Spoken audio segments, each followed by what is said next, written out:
Do you feel like you just can't get happy? Are you finding you're pulling away from friends? Do you sometimes sit in your room, in the dark, not even realizing how many hours have passed?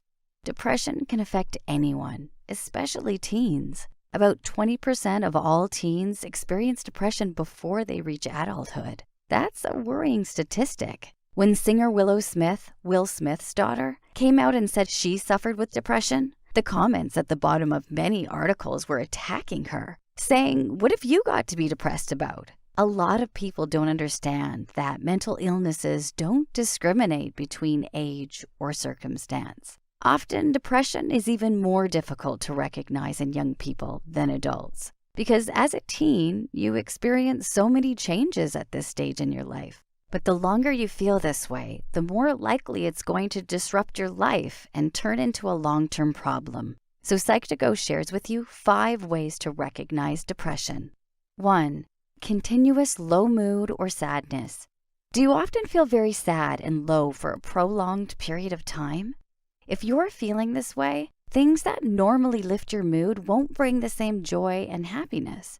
You may feel low or cry for no specific reason. It's a good time to reach out and talk to someone. 2. Being irritable or intolerant of others.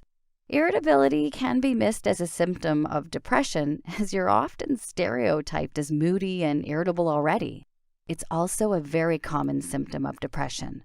Often you'll have a very short temper and snap at people you love for no apparent reason. If you notice a change in your mood, it might be best to discuss it with someone, a parent, a school counselor, doctor, or a friend. Even if you think you're just having a rough time at school, it might not be depression, but talking it out helps to get the whole picture. 3. Showing feelings of helplessness. If you're suffering with depression, you'll feel out of depth, like you aren't in control of your life. You can feel completely helpless and confused. While these feelings are normal as you go through changes in your body and growing up, be aware if this symptom persists for longer than a few weeks. Feelings of unhappiness, worry, guilt, being fearful, helpless, hopeless, or lonely could all be signifying that something more serious is wrong. 4.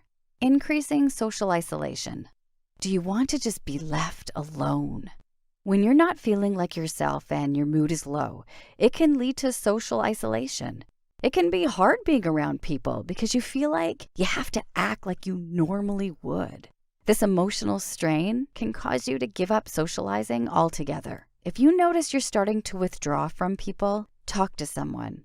Even if you feel you're just having difficulties with friends, it may not always be a sign of depression, but dealing with it now can help stop it turning into something more.